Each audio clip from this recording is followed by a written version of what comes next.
नमस्कार विद्यार्थी मित्रांनो, नवोदय क्लास या यूट्यूब चॅनलमध्ये आपले स्वागत आहे। काल आपण बघितलं समसंख्या प्लस समसंख्या, विषम संख्या प्लस समसंख्या हे बघितलं। आज आपण धनसंख्या गुणिले ऋणसंख्या बरोबर धनसंख्या ते कशा काढायच्या हे आज आपण बघूया। तर आपल्याला समसंख्या आणि विषम संख्या याच्यामधलं आपलं दुसरी तासिका आहे आजची। काल आपण बेसिक माहिती सगळी घेतलेली आहे, समसंख्या म्हणजे काय, विषम संख्या म्हणजे काय। आता आपण धनसंख्या बघूया। आता इथे धनसंख्या गुणिले ऋणसंख्या बरोबर ऋणसंख्या। तर आपण आता इथे धनसंख्या घेऊया 8, 8 गुणिले ऋणसंख्या घेऊया 2 -2 बरोबर 16। पण इथे 16 कशी आलेली आहे, ऋण आलेली आहे, म्हणजे इथे मायनस येईल।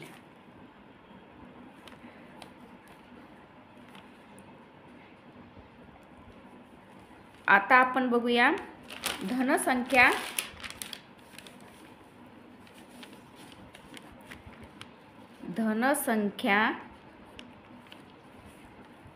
गुणिले धनसंख्या।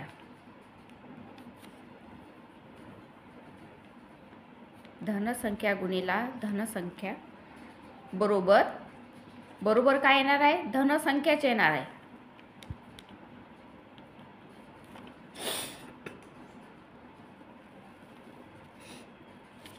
तर आपण इथे धनसंख्या बघूया, हेच अंक खाली घेऊया आपण। बघा 8 गुणिले 2, पण इथे 2 कसा आलेला आहे, ऋण आलेला आहे, आणि इथे 2 कसा आलेला आहे, धन आलेला आहे। तर इथे येणारं उत्तरही आपल्याला संख्या कोणती मिळणार आहे, धनसंख्या मिळणार आहे।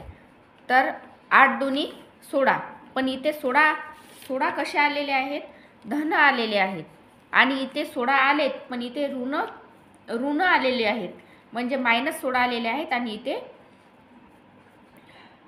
धनसंख्या आलेली आहे 16।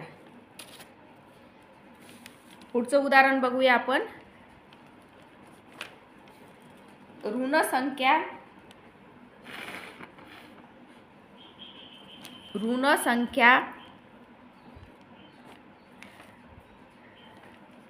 गुणिले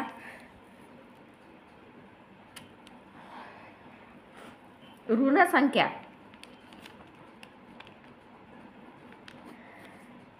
बरोबर, आता इथे काय आलेली, धनसंख्या गुणिले धनसंख्या बरोबर धनसंख्या। मग इथे काय येणार, धनसंख्या गुणिले ऋणसंख्या गुणिले ऋणसंख्या बरोबर येणार उत्तर काय येणार आपलं, धनसंख्या।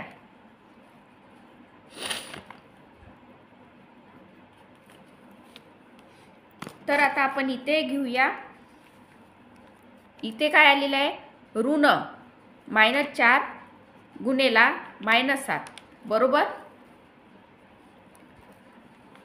7 × 28, पण 28 आलेत, पण कसे आलेले आहेत, धन आलेले आहेत।